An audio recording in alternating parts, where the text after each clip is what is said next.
The $400 billion water lie. Why bottled water is a scam. The call came at 7:42 a.m. Stop serving water. A cafeteria worker in a suburban school held up a half-empty bottle. It smelled sweet, then chemical. By noon, pallets were barricaded, parents were lining up, and the district announced a recall. The brand, a household name that promised purity, tests flagged contamination. The company urged calm. Kids dumped bottles into sinks while teachers whispered, "Is the tap safer?" In 24 hours, fear flipped direction. The bottle symbolized trust until it didn't. To understand why that crack spread from one lunchroom to your refrigerator, we need to go back, before the plastic, before the prestige. The prestige myth is born. Start at the springs. 19th century America sent its ailing to places with names like Saratoga and White Sulphur. Doctors prescribed the waters. People believed minerals could cure nerves, gout, melancholy. The experience mattered as much as the glass. Bandstands, promenades, uniforms, rituals. Water wasn't just hydration, it was status wrapped in healing. Europe refined the theater. At Vichy and Spa, royals posed for engravings while bottlers learned a simple trick: capture an aura, then ship it. Glass clinked in dining rooms, thick, weighty, expensive. When Perrier began exporting in the early 20th century, it didn't sell bubbles, it sold Frenchness. Slim green bottles, etched labels, the suggestion that your table mattered. Then came Evian, whispering a mountain fairy tale. From the French Alps wasn't a location, it was a story with snow as a character. Their ads didn't talk about pathogens. They showed mist, rock, time. You weren't buying water, you were buying patience aged by geology. And crucially, the bottle stayed glass, the vessel of care, the opposite of municipal. Meanwhile, in the United States, a different narrative was forming.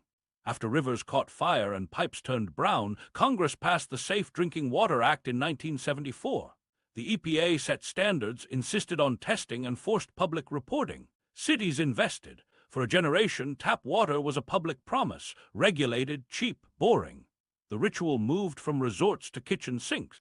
But the old spring mythology didn't die. It waited. In the 1980s, glossy magazines carried full-page spreads of dew on limestone. Words like natural, artesian, untouched flowed across copy that never quite defined them. Lawyers and marketers learned to thread needles. From a protected source, bottled at the source, mineral balanced.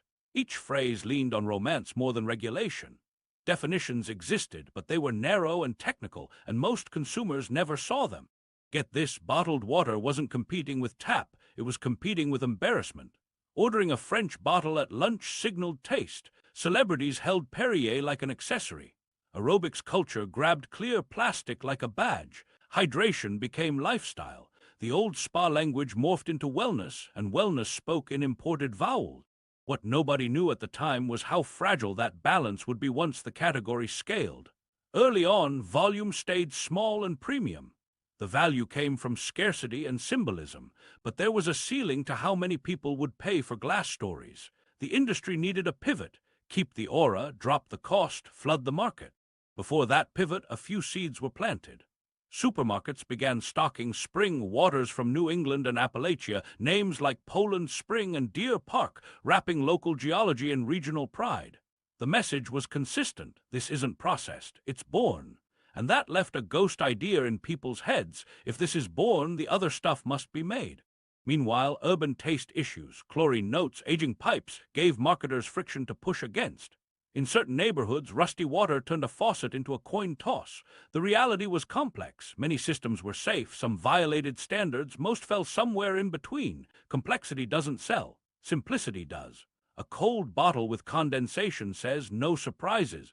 Here's where it gets subtle. The language around purity migrated from medical claims to aesthetic claims. Fewer calories than soda, no sugar, clean taste. The industry started to position water as a better packaged drink, not a replacement for tap. That framing unlocked shelf space near soda coolers and let price sit between a vending machine Coke and a free glass of tap. Suddenly, value wasn't safety, it was convenience plus image. Advertising leaned into ritual again. A runner laces shoes. A model steps off a runway. A young attorney hustles between depositions. The bottle is in every hand. The context does the work: aspirational, controlled, modern. You don't need to trust infrastructure when you can trust branding. But there was one problem. If bottled water stayed premium, it would never become a daily habit. To transform a luxury sip into an everyday reach, the category needed throughput, distribution, and margins that could survive a race to the bottom. That required the soda playbook: warehouses, trucks, coolers, national accounts, and a product that could be produced anywhere at scale for pennies. The groundwork was laid by the very success of the EPA era. Municipal plants quietly achieved something remarkable: consistent, treated water delivered to almost every block. The pipelines were everywhere. The bottlers didn't need mountains, they needed taps and filtration rigs. But that leap, turning public water into private inventory, required narrative cover. The prestige myth couldn't vanish, it had to stretch. By the late 1980s, the market had two personalities. On one side, glass nostalgia and imported mountains. On the other, emerging plastics and domestic sources. Retailers noticed which one moved faster. Cases of plastic stacked well, priced low, and fit the American habit of buying in bulk. The green glass began to share shelf space with translucent cylinders that looked like everyday objects, not European artifacts. Everything was about to change when two familiar names peered over the fence. The soda giants had the trucks, the fridge doors, the vending contracts, and a problem: consumers drifting from sugary drinks. Water looked like a lifeboat, but they weren't going to climb the Alps. They were going to open a valve across town. The prestige myth would survive, just repackaged to hide in plain sight. The tap in disguise: Aquafina, Dasani, and the purified pivot. Coke and Pepsi didn't chase glaciers, they chased logistics.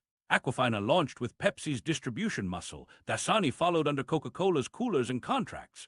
Both were built on a simple equation: take municipal water, run it through reverse osmosis and ultraviolet light, polish the taste, and bottle it near where it's sold.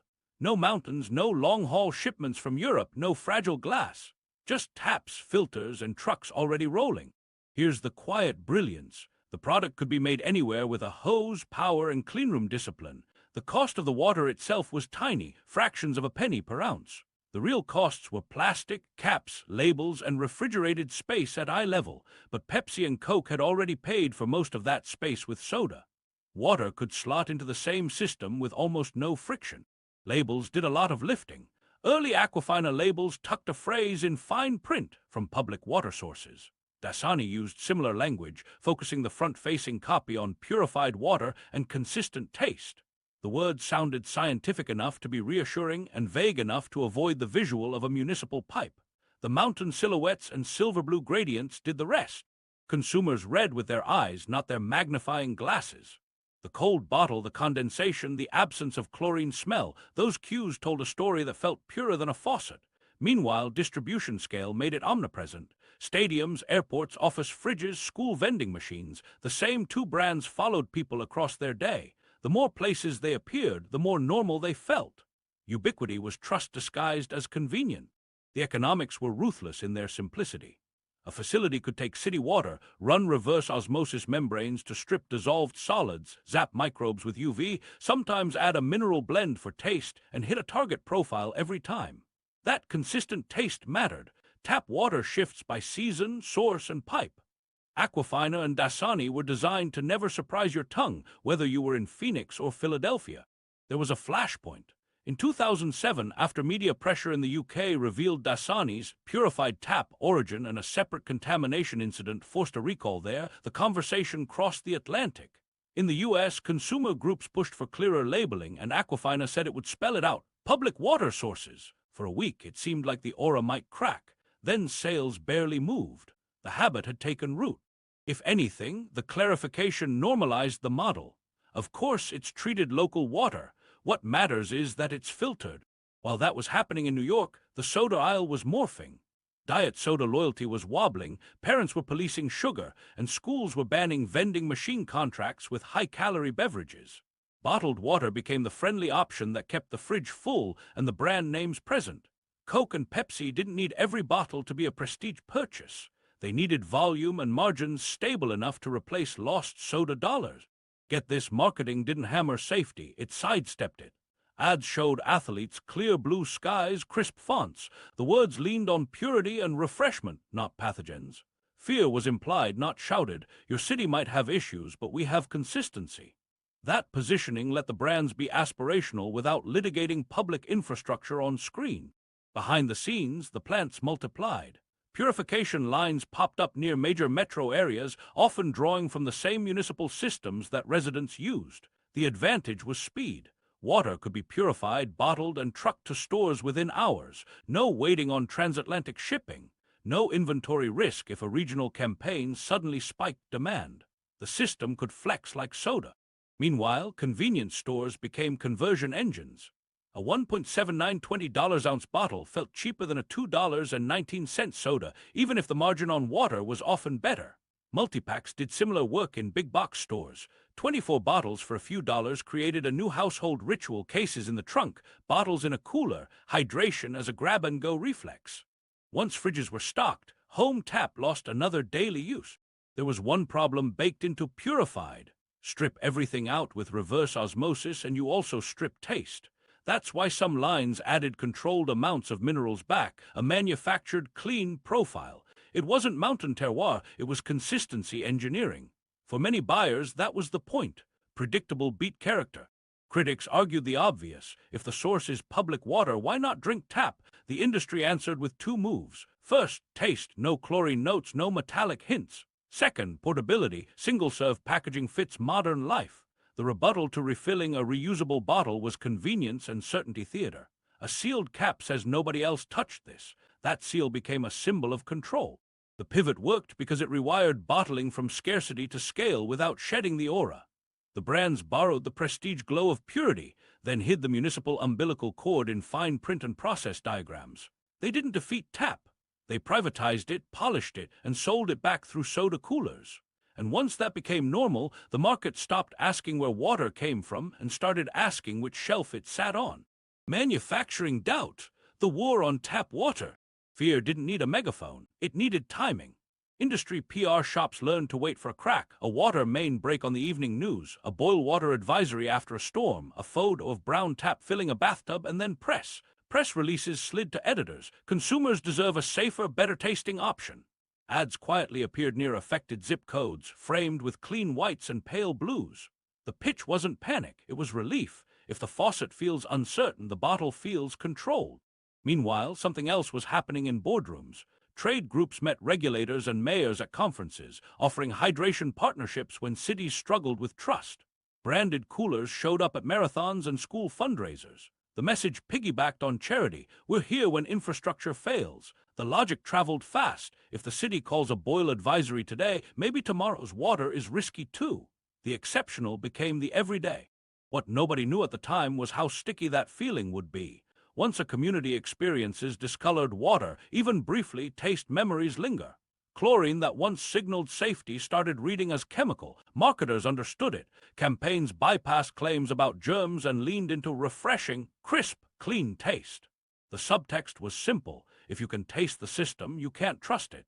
Then came the crises that turned local fear into national stigma.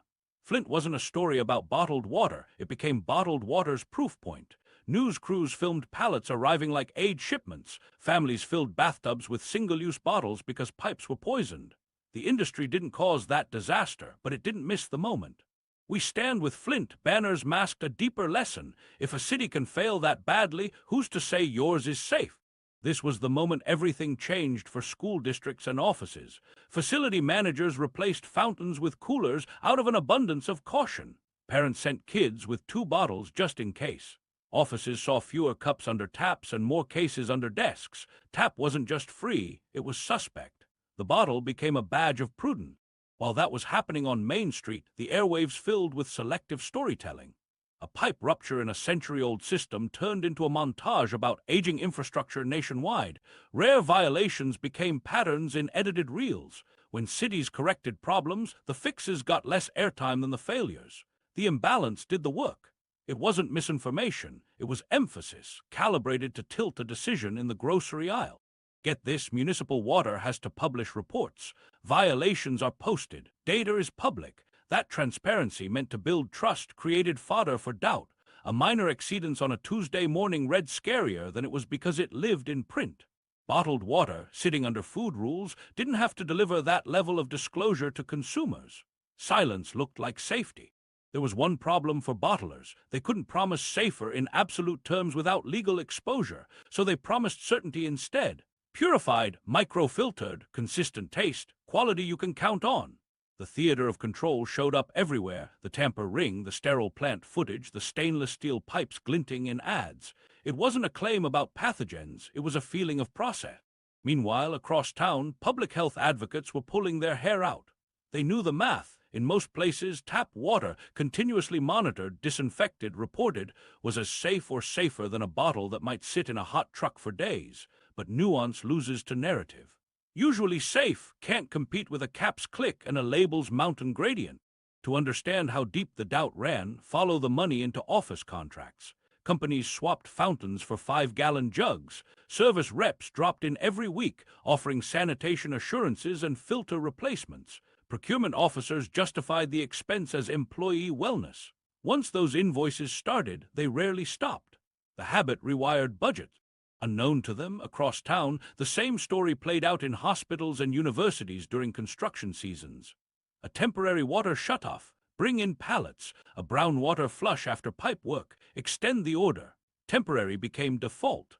The visual of bottles stacked high reassured administrators who didn't want calls at 3 a.m. about funny-tasting water.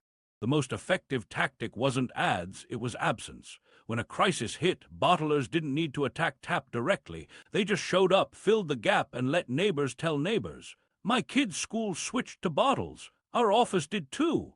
Social proof moved faster than any regulation. And here's the twist you'll see later. That very doubt campaign set the stage for the next reveal. While consumers were coached to distrust the faucet, new science started peeking into the bottle itself, finding things people weren't expecting to drink. The irony would land hard. But first, the industry's story had to saturate the culture.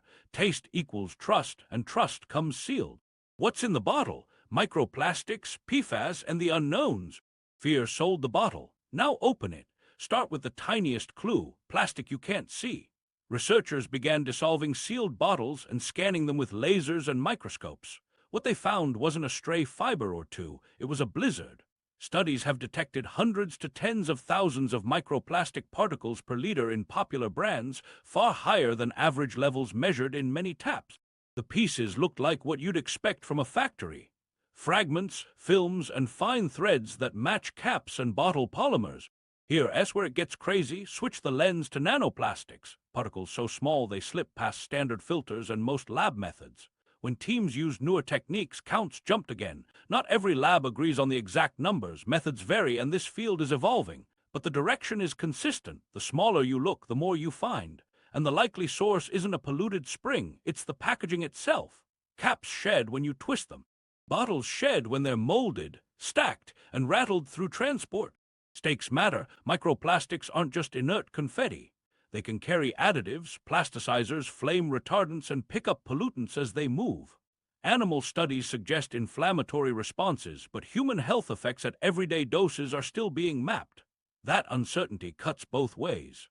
For risk-averse parents mixing formula, unknown doesn't sound safer than tap. Meanwhile, something else was riding along. PFAS, the forever chemicals used in everything from non-stick pans to firefighting foam. They don't break down easily and water moves them. Tests have detected PFAS in several bottled waters across markets, sometimes above advisory levels later set by regulators. The patchwork is the problem. Some brands publish test summaries, many don't. Some states now require PFAS screening, many don't. And because bottled water sits under food rules, reporting cadence and disclosure don't mirror the public, searchable dashboards you'd see for a city system.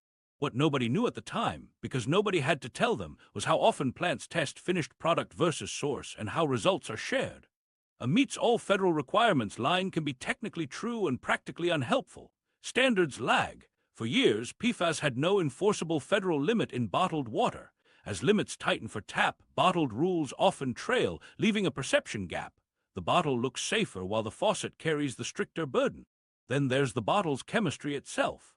PET, the common plastic, can leach small amounts of antimony, a catalyst used in manufacturing, especially when bottles sit warm. Heat speeds chemistry. A pallet in a summer truck, a case in a garage, a crate near a sunny window, storage conditions most buyers never see. Regulators set thresholds and typical levels stay below them, but again, disclosure is thin. BPA is largely gone from this category, but replacements like BPS show up in some caps and liners, and their risk profiles aren't fully settled. Natural mineral water complicates things further.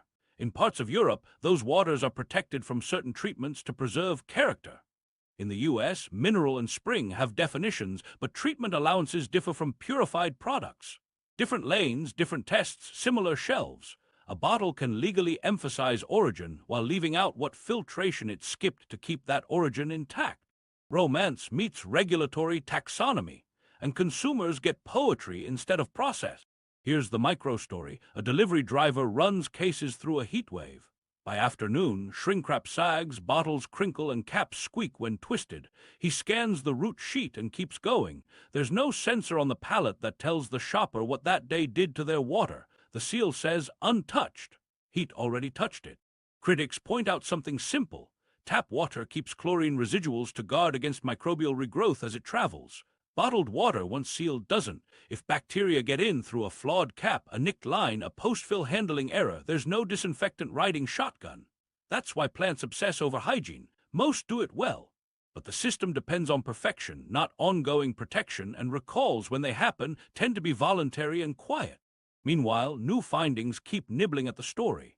Researchers have linked higher microplastic counts to specific cap types. Others suggest that repeated open-close cycles shed more fragments. Still others are testing whether carbon filters in bottling plants catch PFAS consistently or if breakthrough happens between scheduled changes. These aren't scandal reels, they're maintenance realities. But maintenance realities decide what ends up in your glass.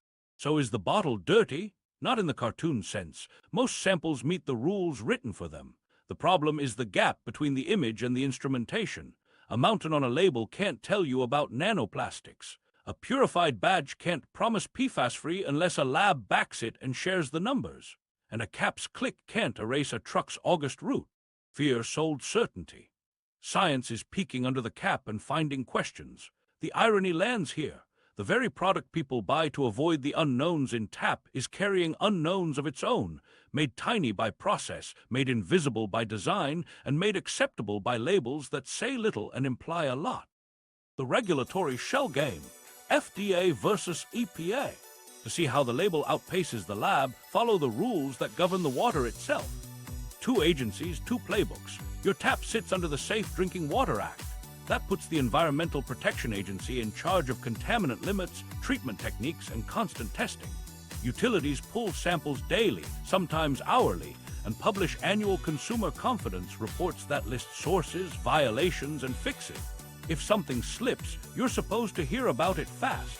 Boil notices, alerts, mailers, dashboard updates. Bottled water lives somewhere else. It's regulated as a packaged food by the Food and Drug Administration. The FDA largely mirrors EPA limits on many contaminants in writing, but the system behind those words works differently. Plants test on schedules, not continuous distribution. Records sit with companies and inspectors, not mailed to every customer each summer. If a batch fails, recalls are usually voluntary. Notices can be narrow, and the public often learns after retailers pull cases, not before.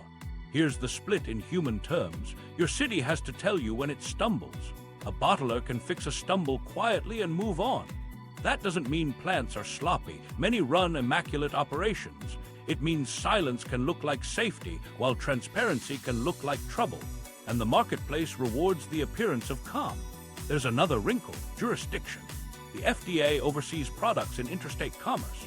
If a small bottler produces and sells entirely within one state, enforcement often falls to state agencies working under FDA standards, with uneven resources and cadence. Meanwhile, EPA's authority over public water systems is nationwide. A utility in a tiny town still files under federal rules, gets audited, and sits on a state list of violators if it misses the mark. While that was happening in regulatory offices, definitions built marketing runways. Spring water, artesian, mineral, purified, they each have technical meanings, but they also carry different treatment permissions. Spring and mineral categories may restrict certain processes to preserve original character, which sounds romantic until you realize it can also limit advanced treatment. Purified waters, often from municipal sources, can use reverse osmosis, UV, and ozone to hit a consistency target. Same shelf, different compliance pathways. What nobody knew at the time, unless they hunted PDFs, was how often standards diverged in practice. Take PFAS. For years, there were health advisories for tap, state-level mandates tightening detection, and pressure on utilities to invest in removal. Bottled water didn't have a binding federal PFAS standard for finished product. Some companies tested and published results, others didn't. Meets all federal requirements. Could be true and still tell you nothing about a chemical the FDA hadn't formally capped. Then there's microbial control philosophy. EPA requires a disinfectant residual in distribution lines so water stays protected as it travels. Bottled water can't carry that chlorine taste. It's stripped for flavor, then sealed. Plants rely on sanitary design and one-and-done treatments like ozone. If post-fill contamination happens, there's no residual disinfectant riding along. The system counts on factories to be perfect and logistics to be gentle. Recalls expose the differences. A city boil advisory triggers immediate notices and media coverage. A bottled water recall may hit a regulator's site, a trade press blurb, and a store shelf tag. If you toss the case packaging with the lock code, you might never connect the dots. And because the FDA's recall framework leans voluntary, the company controls tone and timing unless the hazard is acute. The interstate loophole plays out in oversight frequency. FDA inspects plants, but the cadence competes with the entire food universe, everything from lettuce to lunch meat. EPA's world is water only, with primacy programs in states tracking utilities against a calendar of tests: coliforms, lead and copper, disinfection byproducts, radium, nitrates. Miss a date, log a violation. That paper trail becomes fodder for doubt campaigns, even when the exceedance is small and short. Get this, reporting formats shape perception. A city's consumer confidence report reads like a lab diary. It lists contaminants you've never heard of and their parts per billion numbers. A bottled label fits marketing, not matrices. If a brand wants to show data, it points you to a website or a customer service line. Many don't. The absence of numbers calms people who never wanted to read them. Meanwhile, harmonization efforts stall in the gaps. In theory, FDA can adopt EPA's national primary drinking water regulations as standards of quality for bottled water. In practice, updates lag. When EPA lowers a tap limit or adds a contaminant, bottled water rules may take years to match if they do at all. During that lag, the faucet could be legally stricter than the bottle next to it. This is the part where process meets profit. Lighter oversight means fewer mandatory disclosures, which means fewer headline moments, which keeps brand equity intact. And when scrutiny is softer, marketing gets louder.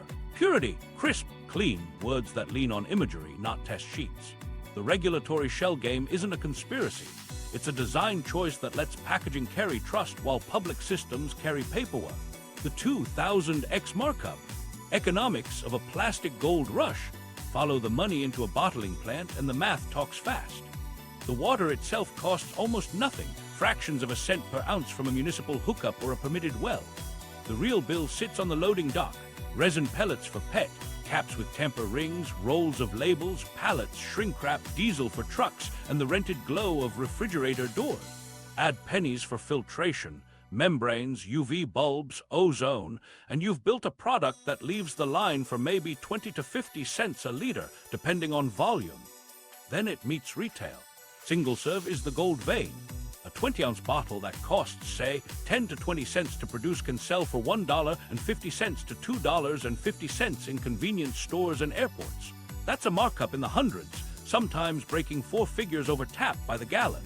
Multi-packs compress the margin but explode the volume. 24 half-liter bottles for a few dollars turns into millions of units a week across big box chain.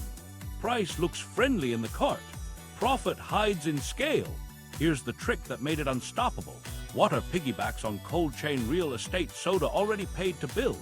Those glass front doors at eye level, they're negotiated with retailers in slotting fees and promotions. Coke and Pepsi filled them with sugar for decades. When tastes shifted, water slid into the same bays without building a new distribution empire. Every chilled shelf became a billboard. Every impulse reach at a gas station rang the register with a product that's cheaper to make than the drink next to it. Retailers play their own game. The bottle you grab at the front is a high-margin single. The store brand case in aisle 12 is a traffic driver with lower per bottle profit but steady churn. Private label bottlers compete on pennies, shaving resin grams in lightweighting and squeezing freight efficiency by redesigning bottle shapes to stack tighter. A few grams off every bottle across billions of units is millions of dollars kept. That's why bottles crinkle thinner than they did a decade ago. Less plastic, same price point, margin preserved. Meanwhile, the safety tax does quiet work. Consumers pay more than tap not just for convenience, but to buy a feeling that risk is managed. That perception adds a hidden premium retailers rarely have to explain. You can see the effect in airports, stadiums, and theme parks where captive pricing pushes a bottle to $4 or more. The cost didn't change dramatically behind the scenes. The leverage did. A thirsty traveler pays what the gate allows. Advertising turns those pennies into a flywheel. Spend to build purity and refreshment. Sales rise, margins expand. A slice funds lobbying and sponsorships that keep access open and scrutiny friendly. That's how brand budgets justify celebrity partnerships, sports tie-ins, and glossy lifestyle campaigns for something chemically simple. You're not buying H2O, you're buying a narrative stitched into your morning run and your kid's soccer bench. There's a parallel ledger in logistics. Freight cost per bottle plummets when you move dense pallets short distances from regional plants. That's the purified model's superpower. Make locally, sell locally, dodge long-haul shipping. Spring brands pay more to move weight from fixed sources. They claw margin back with premium positioning, French, Alpine, Artesian, nudging price up enough to offset transport. Two roads to profit, scale and proximity or story and scarcity. Both work, they just live in different aisles. Now look at waste as a line item. Collection and recycling aren't on the brand's balance sheet in most places.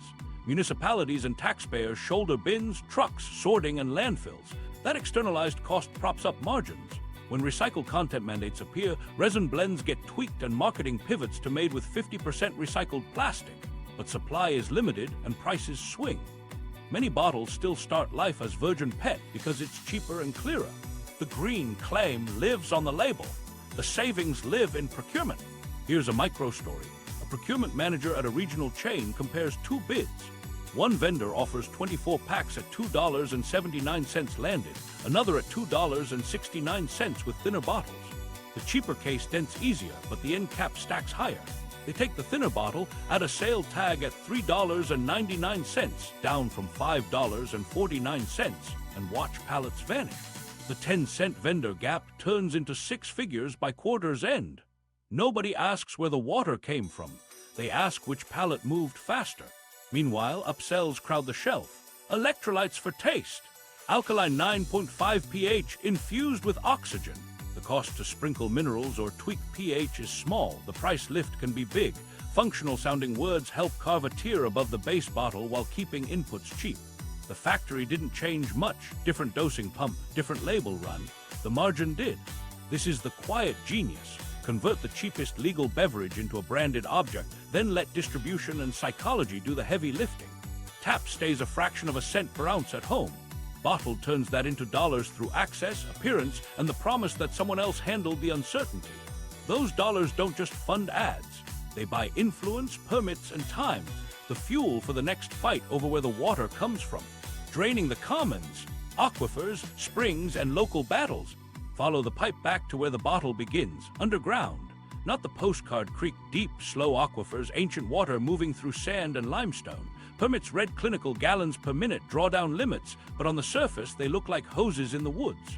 A global brand pays a modest fee, installs pumps, and pulls a public resource into private trucks. The math is stark. Pennies to extract, millions to sell. Meanwhile, something else is happening in towns that host those pumps. Wells that once rose in spring now stall late summer. Streams that used to braid through meadows shrink to a single thread. Homeowners hear their pumps cavitate and call the county. The county points to hydrology charts and notes the rain deficit. The bottler points to its permit, within limit, legally compliant. Between rainfall and paperwork, a field dries. Case studies put faces on the numbers. In a small New England town, residents followed tanker trucks counting loads. They kept a notebook by the window, 7 a.m., 9:50 noon, until the tally ran into the hundreds each week. When residents asked the state to revisit the permit, they were told the study window closed years ago. The company offered grants for playgrounds and trail cleanups. The playground filled, the spring thinned. 3 states away, a farming valley saw static water levels drop feet over a few seasons. A family drilled deeper, chasing the falling line, burning through savings. When their crop withered, the settlement they won came with a gag. The check cleared, the story went quiet. On paper, the basin was managed. On the ground, you could step across a creek in August. Drought exposes the tension. When reservoirs sit like empty bowls, extraction often continues because permits don't include emergency shutoffs tied to hydrologic triggers. Legally, a company can keep pumping from a cold aquifer even as neighbors face lawn bans and wildfire evacuations. That asymmetry breeds the protest scenes you've seen. Handmade signs at township halls, elders telling supervisors the springs don't sound the same. The hearings run long, the trucks run on time. Indigenous nations face a sharper edge. In territories where water is bound to treaty rights and cultural practice, industrial extraction lands like a fresh wound. When communities press their claims, they meet a labyrinth of state water law, corporate lawyers, and decades-old agreements written without them in the room. Public trust doctrine, water as a shared resource, collides with property law that treats groundwater like a bank account held under a parcel. The court dates drift, the pallets ship. Here, where the labeling romance complicates the reality. Spring water conjures a ribbon of hillside flow, but the permitted point of withdrawal can be a borehole into the same formation that feeds the surface spring. The bottler complies by proximity and geology. The label shows moss and sunlight. Down the access road, a diesel pump hums night shift. What nobody knew at the time, unless they read the hydrogeology appendix, was how drawdown cones overlap. One company's pump can intersect with private wells a mile away, not instantly, but over seasons. When those homeowners complain, the causal chain is long and deniable. Drought, irrigation, climate shifts, subdivision growth, all true. And also true, an industrial straw never stops sipping. During shortages, public systems cut pressure, issue advisories, and ask for sacrifice. Extraction sites post a security guard and keep filling. Legality isn't the same as fairness. The fees paid to states or counties for water rights are often low, set decades ago, indexed to nothing. A single marketing campaign can cost more than a year's right to a spring. The imbalance is invisible in the aisle, obvious at the hearing. Micro story: a volunteer firefighter in a rural town notices the tanker line blocking the narrow road near the borehole. He's driven past that turn since he was a kid, where trout used to hold in a cold seam. Now he checks his truck's brush gear and wonders if the creek will even run in September. He waves the tanker through and writes the incident number in a notebook he keeps for things he can't fix. Companies argue they monitor responsibly. Flow meters, seasonal caps, ecological assessments. Many do, but monitoring is a rearview mirror. It tells you what already left the ground.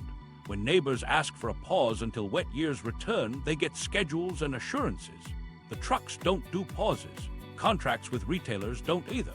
Litigation drags. SLAPP suits threaten activists who staple flyers to bulletin boards. NDAs wrap settlements, sealing off data that might help the next town argue cumulative impact. Meanwhile, brands film a creek a golden hour, claim sourced from protected springs, and add a leaf icon near the barcode. The camera doesn't pan to the borehole. It doesn't show the flow log. This is the quiet bargain built into every premium-sounding label: access for image. The water under a town becomes a national product. The town becomes a line item. You can recycle the bottle, upgrade the resin, pledge beach cleanups. None of that changes the fact that the first step is a straw in a shared well. And when the well drops, the community, not the label, feels it. The recycling myth, where the bottles actually go. Even if you recycle, the bottle's journey isn't what you think. Start at the blue bin. You drop a PET bottle, feel responsible, and walk away. Meanwhile, trucks collect a mix: bottles, clamshells, greasy takeout. At the materials recovery facility, conveyors rattle, magnets lift metals, optical sorters flash, air jets puff plastic streams. It looks precise. It isn't perfect. Caps and labels become contamination. Bottles with a lemon wedge inside ride the wrong lane. By the end, bales stack like giant bricks. Some clean enough to sell, many not. Here's the number nobody wants in an ad. In the US, overall plastic recycling hovers in the single digits. PET bottles do better than the average, but better still means most don't come back as new bottles. Downcycling is the usual fate. A clear bottle becomes polyester fiber, carpet, car seat stuffing. That's not a loop, it's a slide. Once PET turns into fiber, it rarely returns to food grade. The arrowed triangle promises a circle. The market delivers a one-way ramp. While that was happening at home, another story unraveled overseas. For years, US recyclers shipped mixed plastic bales to China and Southeast Asia. Out of sight, out of mind. When China's national sword policy slammed the door on contaminated imports, the backlog landed here. Domestic capacity couldn't absorb the flood. Municipalities quietly stripped plastics from collection lists or sent more to incinerators and landfills. Your good intention met a systems problem. 100% recyclable sits on labels like a guarantee. It's a technical truth and a practical dodge. Recyclable means a facility could process it, not that yours will or that a buyer wants it this month. Markets swing. When virgin resin is cheap, oil down, production up, recycled PET struggles to compete. A bottler's procurement team does the math and picks clarity, cost, and supply stability. The result, many recyclable bottles never become bottles again, even when sorted perfectly. Get this, cleanliness isn't a moral issue, it's economics. Food residue, shrink wrap, and color tints lower bale quality, cutting price. A bale that fetches $301 quarter might drop to $80 the next. When prices crash, facilities stockpile or landfill. The loop depends on invisible spreadsheets you never see when you rinse a bottle at the sink. Now layer the emissions math. Extracting oil, cracking it into ethylene, spinning it into PET pellets, molding bottles, filling, chilling, and trucking, each step emits. Even with lightweighting, the carbon footprint of single-serve bottled water towers over tap delivered by gravity and pumps. Cities already push treated water under your street using electricity they're buying anyway. Bottled water adds packaging and miles for every sip. Multiply by billions of bottles, and just water carries a tailpipe. Microstory, a sorting plant foreman watches a forklift stack PET bales wrapped tight as hay. A buyer cancels, the market dipped. The bales sit through a heat wave, then a rainstorm. Moisture wicks in at the corners. Mold creeps. A week later, the load fails a quality test. The bales head to a landfill. The triangle on every bottle didn't stop the excavator's claw. Companies answer with pledges. By 2025, 50% recycled content. Every bottle collected. The follow-up line is harder. Where will that recycled PET come from at scale? Collection rates lag, contamination persists, and food-grade reprocessing capacity is limited. Some brands subsidize bottle-to-bottle plants. Others lean on credits or sponsor beach cleanups that beautify shorelines but don't fix upstream waste. A tidy photo can't build a sorting line. Meanwhile, compostable confusion muddies choices. Plant-based bottles often mean bio-based PET, chemically identical to fossil PET, not compostable in your backyard. If it looks and behaves like PET, it sorts with PET. If it's actually PLA or a different polymer, it can contaminate PET streams. The green leaf icon does more for optics than for material flow. There's a quiet truth at water coolers. The best recycling is not needing to recycle. Refill stations and returnable systems cut waste by design. But that demands different habits and infrastructure. Bottle deposit laws with real payouts, public fountains that work and look clean, refill culture that doesn't feel like a hassle. When those aren't present, single-use fills the gap and calls itself eco because it can, in theory, be reborn. What nobody knew at the time, because the bin felt like a finish line, was that recycling is a commodity market with fickle buyers and fragile margins. Your bottle's fate depends on contamination rates in your zip code, diesel prices, a mill's furnace schedule, and a shipping container's availability halfway around the world. The story we were sold is simple: use, rinse, repeat. The real story is jagged: use, sort, hope, and usually bury or burn. Even if every claim on the label is honest, the system behind it can't carry the weight of billions of maybes. The bottle did its job to sell certainty. The bin did its job to soothe conscience. The math did its job to move most of it to the dump. Green by design. Eco, plant-based, and carbon-neutral claims. When the recycling story started to wobble, the labels evolved. The same mountains got new friends: leaves, droplets forming hearts, a soft green halo around the barcode. Eco-shape, plant-based, carbon-neutral. The pitch shifted from disposal to design. Don't worry about what happens after. Feel good about what happens before. Start with lightweighting. Engineers shaved grams from bottles, thinning walls until they crinkled in your hand. On paper, that's real progress. Less plastic per unit, fewer emissions per pallet, lower freight costs. In meetings, it's a slide deck with charts trending down. In the aisle, it's a bottle that dents before you reach the checkout. The improvement is genuine and incomplete. Billions of lighter bottles still become waste. The curve bent, the volume surged. Plant-based sounds like compost. In most cases, it is. BioPET swaps the fossil feedstock for plant-derived ethylene glycol, but the polymer is still PET, chemically identical to the petroleum version, not home compostable, not melting in a municipal composter. It can be recycled with PET when systems work, but it doesn't disappear in soil. The green leaf on the neckband does heavy lifting the resin can't. And when plant-based means PLA or a different plastic, sorting lines groan. A compostable imposter in a PET bale downgrades the lot, pushing more to landfills. The label soothes, the stream clogs. Alkaline and electrolyte enhanced for taste, bottles grabbed their own greenish aura, promising balance and performance. The tweak behind the curtain is small, minerals dosed in micrograms, pH nudged with familiar salts. The environmental claim rides alongside like a passenger, lightweight cap, 25% recycled content, without changing the basic equation. A single-use vessel moved by diesel and chilled by plug-in glass door. Now to carbon neutral. The phrase sounds like an endpoint, often it's a ledger. Brands tally emissions they can count, factories fuels they buy, then purchase offsets for the rest. A forest planted, a methane flare funded, a project verified by a registry. Offsets can do good work. They can also overpromise, especially when permanence and additionality blur. And that's just scope 1 and 2. Scope 3, the emissions from making resin, transporting product, and consumers tossing bottles, often sits outside the claim's tight circle or gets rounded by averages. A bottle stamped neutral can still carry a footprint that exists in the atmosphere today, with a paper promise to erase it later. While that was happening in carbon accounting meetings, procurement teams faced a different constraint: recycled PET supply. Mandates and pledges pushed demand beyond what sorting lines could deliver. Food-grade rPET requires cleaner streams and extra processing. Supply spikes price. Some brands hit targets with niche runs, others blend small percentages and call it progress. The rest put a recycling slogan on the label and wait for markets to catch up. The bottleneck isn't aspiration, it's infrastructure. Locally sourced helps with optics and freight. Purified brands already bottle near markets. The claim is often true in a radius sense, but centralized distribution decisions can stretch that halo thin. A local bottle filled 150 miles away still rides trucks, sits in chilled cases, and depends on warehousing patterns that don't care about zip code romance. Spring waters struggle here by design. Origin is fixed, so miles stack. The green claim pivots to stewardship. Watershed protection, habitat studies, native plantings around wells. Those projects matter, and they're also line items in a brand film. Certifications dot the neck labels. B Corp, Carbon Trust, 1% for the planet. They signal accountability, but their scopes differ. One audits governance, another validates a footprint, a third commits money, not necessarily reductions. Beach cleanups, photogenic, community-friendly, collect plastic that already escaped.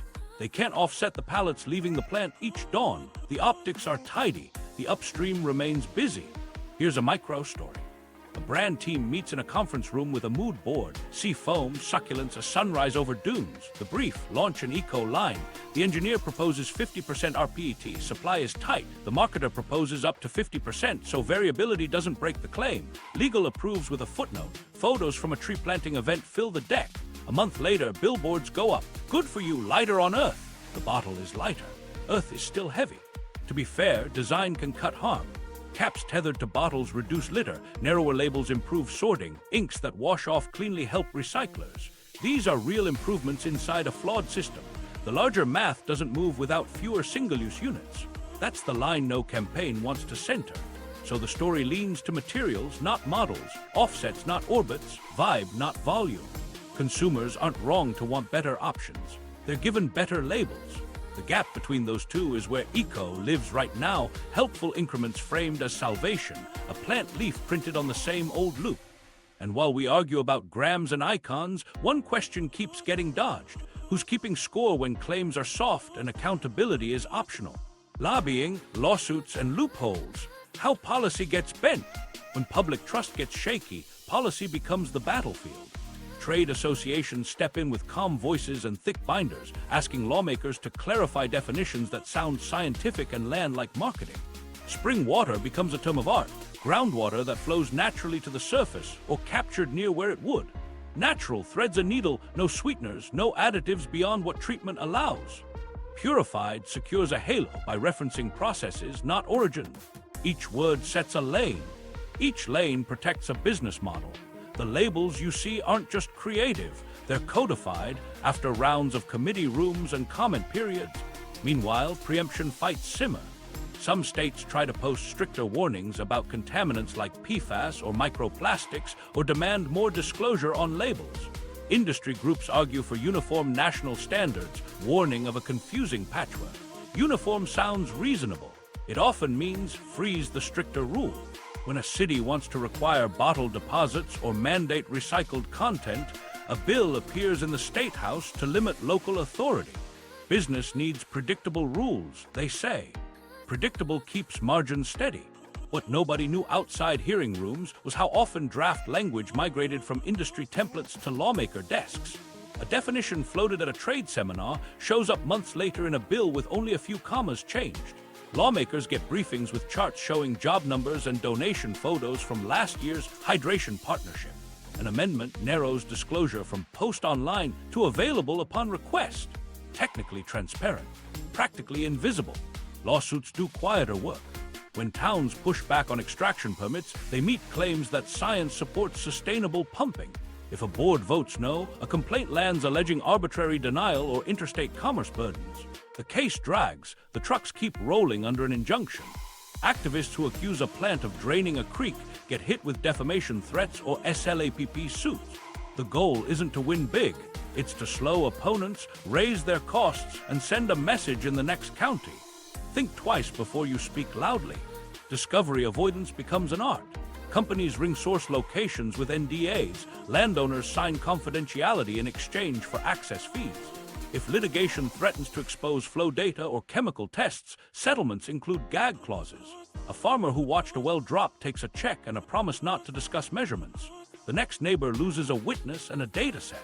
Meanwhile, brochures claim community engagement and open dialogue. Regulatory gaps become strategy. Because bottled water is food, batch testing requirements can be sparse compared to tap. Trade groups lobby to keep finished product testing flexible, trust the plant's HACCP plan, trust inspections. When states propose QR codes linking to lab results, lobbyists counter with costs, trade secrets, and label clutter. A compromise emerges, a generic safety statement and a customer service number. If you call, a representative reads a prepared assurance. Meets all federal and state standards. While that was happening in capitals, post-crisis playbooks refined themselves. A contamination scare anywhere is followed by donations everywhere, truckloads of bottles to first responders, pallets to schools, brand banners at water distribution points. Press photos flood feeds, logos near sirens, and gratitude. After the cameras leave, sponsorships quietly appear, refurbished public fountains with etched plates, grants to parks, STEM scholarships with water stewardship theme.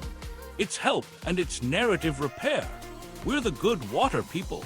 Preemption shows up in packaging too. Cities that try to ban single-use bottles in parks face campaigns warning about hydration deserts and public safety risks. The image of a jogger collapsing does more than any spreadsheet. Laws get tailored, ban glass for safety, allow plastic, ban straws, praise bottles. The optics, action on plastics. The outcome, the highest volume item stayed. Get this, lobbying isn't just politicians, it's standards bodies. Industry reps sit on committees that shape testing methods. What counts as detection for microplastics? What reporting units to use? If a method is deemed not validated, a label can avoid mentioning it. If PFAS lists remain emerging contaminants, finished product rules lag. The science inches forward, the rulebook jogs behind, watching for consensus that arrives years late. There's a legal firewall around ingredients, too. Minerals added for taste becomes a safe harbor, shielding recipes as proprietary while implying health benefits through language like electrolytes. When regulators probe whether claims edge into disease prevention, lawyers pull back just enough. No promises about performance, just refreshment. Words that were born in marketing become policy boundaries you can't cross without a citation. Unknown to most shoppers, public records tell a parallel story. Campaign contributions tied to key committee members, ex-regulators moving to corporate affairs roles, ex-corporate counsels taking seats on water boards. It isn't illegal, it's osmosis. Expertise flows where budgets live. The result is subtle. Hearings where hard questions get 5 minutes, soft ones get nods, and a study in progress postpones the uncomfortable vote. When watchdogs sue for stronger disclosure, the remedy is often a consent decree with reporting to regulators, not to consumers. The public gets a press release, the agency gets PDFs. Brands maintain no violations because the settlement resolved issues without admissions. A month later, a campaign touts highest quality, trusted for generations, and the label stays serene. In the aftermath, companies sponsor refill stations and bottle collection drives, positioning themselves as part of the solution. It's not pure theater. Filters and fountains help, but the larger frame holds. Keep access to springs and taps, keep labels broad, keep rules uniform, keep local experiments boxed. Policy bends slowly, not with broken laws, but with well-placed commas and patient budgets that outlast a news cycle. And behind every comma, a truck engine idles, ready for tomorrow's route. Micro stories from the front lines. The school board meeting started with water, not policy or payroll water. A custodian held up a cloudy fountain filter like a used lung. Parents shifted in metal chairs. The superintendent cleared his throat and said the new plan was simple: bottles in every classroom until trust stabilized. The invoice sidled in a month later, thousands for pallets and coolers, then thousands again. Teachers set up recycling bins that overflowed by Tuesday.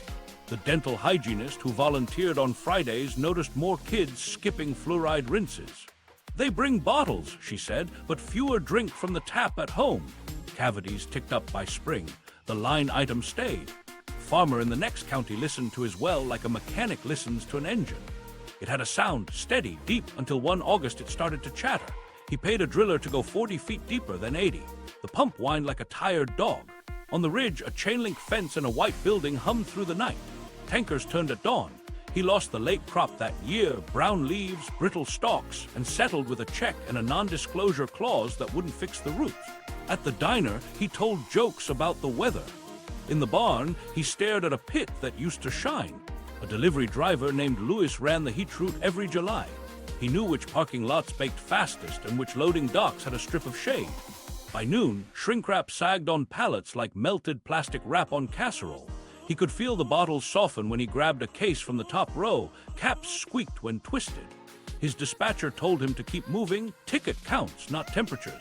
He took his lunch in the cab with the AC on blast, thinking about the day his kids' camp put 5-gallon jugs in every cabin. He told the counselor to keep them out of direct sun. She nodded. The jugs sat next to a window anyway. A young couple stacked cases of bottles in their hallway when their town sent a lead notice. They fed their newborn formula mixed from the bottles, triple-checking the seal every time. Months later, a friend forwarded a study about PFAS detections in some brands. They went hunting for data, found glossy brand pages, and a sentence, "meets all applicable standards." They called a customer service line. The voice was kind, scripted, and vague. The couple bought a certified filter the next day and started tracking cartridge changes on the fridge. The unopened case of bottles gathered dust until a power outage made them feel useful again. In a city office tower, the facilities manager replaced fountains with coolers after a brown water incident during street work. Staff loved the taste, and the complaints stopped. The budget didn't. A year later, the manager ran the numbers on a building-wide filtration system with visible dispensers and real-time digital readouts. The upfront cost made the CFO blink. The 5-year total looked better than pallets. He pitched it anyway. The board asked what would happen if the screens ever glitched and showed a spike. He paused. "We fix it," he said, "and everyone sees us fix it." The proposal died in a hallway conversation about optics. A high school cross-country coach stacked a cooler with single-serve bottles for meats. Parents donated cases and felt helpful. The team left a field littered with half-empties blowing toward a creek. The janitor chased them with a trash claw and a sigh. The next season, the coach bought collapsible cups and a wheeled jug, then spent 2 weeks answering emails about safety and sanitation. By mid-October, the ritual shifted. Pour, drink, refill. The kids forgot bottles. The parents stopped counting ounces. The grass stayed cleaner. On a reservation where the tap never earned trust, elders boiled water for coffee and tea and saved bottles for ceremonial days when guests came. A visiting nonprofit installed a refill station at the community center and left with photos and a grant report. The station broke 2 months later. The part took 6 months to arrive. In the gap, pallets returned. The grandson who hauled them in was proud of the stacked wall, proof he could provide. The elder stared at the empty fountain and said nothing. A nurse in a NICU arranged donated bottled water beside cases of diapers after a hurricane knocked out power. Parents wept and hugged strangers. For a week, plastic felt holy. When the grid came back and the boil advisory lifted, The cases kept arriving because the donation portal didn't flip with the lights. The unit posted a sign asking for filters instead. Bottles still came. People want to help in the way that feels familiar, the nurse said, reaching for scissors to cut another shrink-wrap band. A college freshman counted coins at a vending machine and chose water over soda because her dorm's tap smelled like a pool. She refilled the same bottle for a month, the plastic turning soft and cloudy. When the cap cracked, she tossed it and bought a new one. Outside the dining hall, a flyer advertised a campus Water Awareness Week sponsored by a brand. Free samples, #raffles. She grabbed a sticker, stuck it on her laptop, and walked past the refill station she didn't trust because the display was blank. The screen wasn't broken. It had never been turned on. Is bottled water safer? The risk trade-off? All roads lead to this question people ask in grocery aisles and emergency briefings. Is the bottle actually safer? The answer isn't a slogan. It's a trade-off that shifts with time, place, storage, and what you're trying to avoid. Start where bottled water shines, when systems break. After floods, wildfires, hurricanes, or main breaks, utilities lose pressure, dirt and microbes rush in, and boil notices go up. In those windows, sealed water is a lifeline. Disaster crews don't debate chlorine residuals at curbside distribution. They hand out cases. Hospitals and shelters need certainty during chaos. In short bursts, the bottle is a bridge. Short-term contamination events tell a similar story. If a town discovers high lead from service lines or a treatment glitch spikes turbidity, parents mixing formula and dialysis patients deserve options immediately. Bottled buys time while crews flush pipes, swap lines, and confirm results. It's not a villain in these moments, it's logistics. But most days aren't crisis days. On ordinary Tuesdays, public systems are built for continuous protection. Chlorine or chloramine rides in the water as a residual, guarding against regrowth all the way to your sink. Operators pull daily samples, adjust treatment in real time, and log results that become public reports. If they miss, there's a paper trail and an alert. That constant monitoring isn't glamorous, but it's a safety net that doesn't depend on perfection at a single factory shift.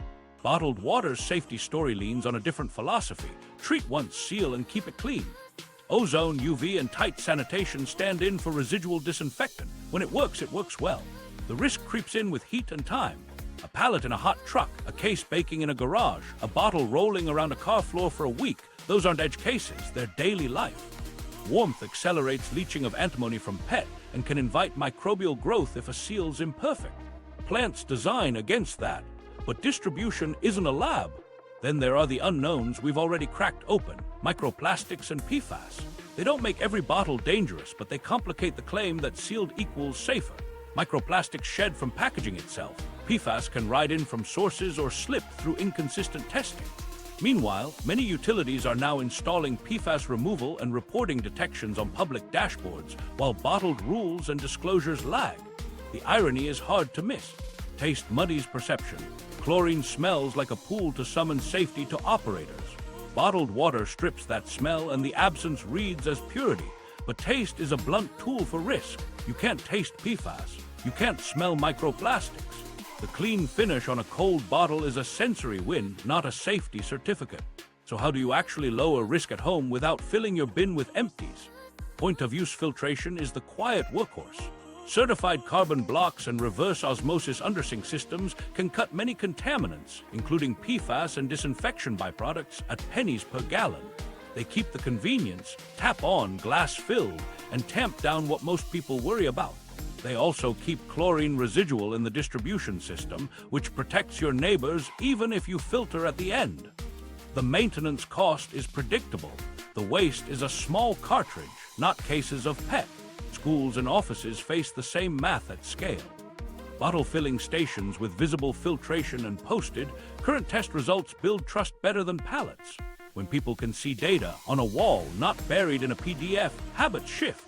It takes budget and backbone, but over a year it often costs less than subscriptions to 5-gallon jugs and single-serve orders. The harder part is cultural. Accepting that transparency means showing when something spikes, fixing it fast, and letting people watch you fix it. What about immune-compromised folks, travelers, and babies? The safest path is specificity, not brand faith. Know your local water report. Use certified filters matched to your concern. For formula, boil or use filtered water verified for lead and PFAS. If you rely on bottled, store it cool and check for current testing disclosures, not taglines. In hotels or airports, a sealed bottle may be the lowest risk option that day. At home, an informed tap usually wins. Here's the uncomfortable truth. There isn't a universal safer, only a better choice for a given risk. Bottled helps in emergencies and uncertainty gaps. Tap, when maintained and monitored, offers ongoing protection backed by disclosure. Filters translate anxiety into action you control. Marketing sells certainty. Safety is a practice. If you're looking for a rule of thumb, use this. Crisis. Bottled bridges ordinary life. Trust but verify the tap and filter if your report or peace of mind demands it. The goal isn't to pick a team, it's to lower real risk without buying theater. In the end, the safest water is the one you can see tested, stored right, and delivered by a system that tells you the truth when it stumbles. What actually works? Solutions with teeth. If you wanted to fix this, you'd start by making the rules match the reality in people's kitchens. First move, stitch FDA and EPA together where it counts. One contaminant list, one health-based limit, one clock. If EPA tightens PFAS for taps, FDA mirrors it for bottles within a firm deadline, months, not years. No more advisory here, silence there. Put a joint task force on cadence, methods, and public messaging, so the faucet and the bottle answer the same question with the same numbers. Now make those numbers visible. Mandatory source disclosure on every bottle, spring, well, or municipal hookup, and batch-specific testing tied to a QR code that actually opens a lab sheet, not a brand story. Finished product PFAS, metals, microbials, and a standardized microplastics method once it's validated. If a brand claims purified, show the processes and when membranes or carbon were last changed. Date stamp it. Consumers don't need a degree, they need receipts. Recalls need teeth. Move from voluntary when convenient to tiered mandatory notices. If a hazard hits drinking water significance, the notice goes broad, retail shelf tags, text alerts where available, and a simple lot code lookup that works without keeping the case. Penalties should exceed the cost of quiet. The point isn't punishment, it's incentive to build quality systems that don't bet on luck and August shade. Packaging has to pay its tab. True extended producer responsibility shifts collection and processing costs from taxpayers to producers. Set binding recycled content floors that ratchet up, say 25% food-grade rPET on a date certain, climbing to 50%, and align them across states so procurement can plan. Fund bottle-to-bottle infrastructure with fees based on units sold, not pledges. If markets crash, the program backstops MRFs so bales don't detour to landfills. Design helps when it's specific. Standardize clear PET, ditch pigments that kill sortability, use labels and inks that wash off cleanly, and tether caps to keep them out of storm drains. Reward it with fee reductions under EPR so better design wins bids. Put a heat storage label on shrink-wrapped pallets so retailers know not to park cases in sunlit foyers. Logistics is part of safety. Treat it that way. On the public side, invest in the thing that makes bottled water less necessary. Trustworthy taps. Fund lead service line replacement at speed, full lines, house to main, and publish maps that update as crews dig. Upgrade PFAS treatment in utilities with the worst detections and post real-time dashboards people can actually read. Put money into small systems that don't have engineers on staff, shared testing hubs, circuit riders, and grants that buy cartridge replacements without bake sales.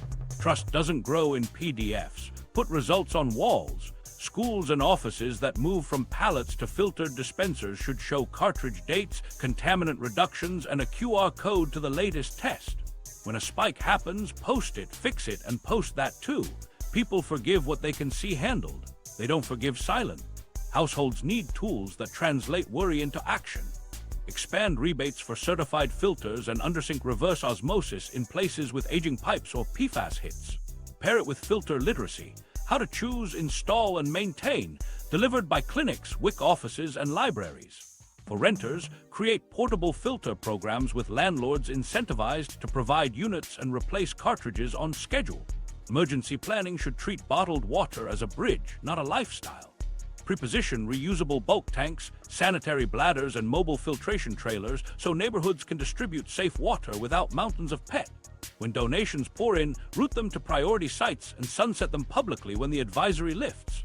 Simultaneously, stand up rapid plumbing audits for homes with infants or dialysis patients, so crisis mode ends quickly and visibly. Marketing claims need guardrails. If a label says eco, it must disclose the metric, grams of plastic reduced, percent RPET, verified carbon boundary, and link to third-party validation. Ban up to percent claims unless every bottle meets that ceiling, averages only, verified annually. If you imply health benefits with electrolytes, list amounts and keep the language to taste, not performance. Local control matters. Protect the right of cities and campuses to adopt bottle deposit systems, require refill infrastructure, and set procurement standards. No state preemption that freezes experiments. Tie state grants to public bottle alternatives. Fountains that work are maintained and look clean. A gleaming station does more than a poster. Then address extraction. Price groundwater for industrial use like the finite resource. It is tiered fees that rise with volume and drop in wet years. Bake hydrologic triggers into permits. When stream flow or aquifer levels hit thresholds, pumping throttles. Require cumulative impact assessments before expansions and public posting of flow and water level data in near real time. If a company claims stewardship, the graph should live on their site. Finally, culture. Normalize refills through design that doesn't feel like deprivation. Great bottles, ubiquitous stations, events that default to bulk service. Celebrate the quiet win. Fewer single-use units this month than last. In the end, solutions with teeth share a theme. Make the safest choice the easiest, make the numbers public, and make the cost of pretending higher than the cost of fixing. The ethics of selling water. Bring it back to the core tension. Is water a human right or a product? On paper, the UN says it's a right, safe, affordable, accessible. In practice, a right without delivery is a wish. Companies stepped into the gaps, then built markets far beyond emergencies. Ethically, the question is whether selling water is ever okay. It's what's being sold, the molecule, the access, or the feeling. Start with extraction from public commons. A spring under a town becomes inventory. Permits are legal, that doesn't make them fair. If the community bears the hydrologic risk, the well that drops, the stream that thins, while shareholders harvest the upside, you've privatized a public buffer. Ethics asks for reciprocity. Law often asks for paperwork. The distance between those two is the moral bill. Then transparency. Informed consent isn't just for hospitals. When people buy a bottle because they believe it's safer, what do they deserve to know? Source, treatment, test results, storage, sensitivity, basic facts that move a purchase from faith to choice. Meets all standards is not informed consent when standards lag. Ethically, if a label leans on safety, it owes receipt. Pricing cuts deep. Charging dollars for what costs pennies to produce isn't automatically wrong. Convenience and packaging have value. But when price rides on fear of pipes, of taste, of unknowns, it starts to resemble rent-seeking. Selling reassurance without the full story is profitable theater. It works because people care about their kids' cups. Ethics asks, are you selling safety or the appearance of it? Cultural signaling matters. The bottle became a status object, yoga mat, sleek car cup holder, gym selfie. That shift didn't happen by accident, it was engineered. Meanwhile, refilling became a chore for people who couldn't upgrade. We normalized single-use by making reuse feel out of step. That's marketing power bending norms. When culture changes what seems respectable, ethics asks who benefits from the new respect. There's a justice layer, too. Communities that distrust tap often have reason. Legacies of neglect, bad notices, real harm. Bottled water becomes the tax they pay for survival, even as the companies that sell it lobby against rules that could fix the tap. That loop, profit from distrust while slowing systemic repair, isn't a crime. It's a moral failure. It keeps people paying twice, once at the store, again in their rate. Corporate duty isn't a villain by definition. Shareholders expect returns, managers run playbooks, but water sits in a category that should slow the hand. Require that harm avoided be real, that claims be measurable, that community impact be part of the ledger, not a photo op. If you're drawing from a commons, give the town more than a grant and a sign. Share data in real time. Fund backups for drought years. Put hydrologic triggers in your contract voluntarily, not after protest. And then ethics isn't only upstream. Consumers have agency that's been dulled by convenience. Asking, do I need this? Isn't a scold, it's a practice. Refill, read the report, filter where it counts, push schools and offices for visible data, vote for deposits and fountains. Small acts don't let companies off the hook. They make the better system normal again. This isn't about purity tests, it's about honesty. If water is a right, selling it should feel like a service with guardrails, not a status game with loopholes. The bottle won't vanish tomorrow, but the story on it can change from purity theater to accountable utility in plastic form. That's the ethical line. Stop selling trust as an image and start earning it as a duty. Trust packaged itself as purity and sent us the bill at the register, in the aquifer, and in our doubt. If you want more hidden mechanics behind everyday products, subscribe now. And watch our deep dive on banned American foods to see how regulators handled those claims. New untold stories every week. Don't miss what's next.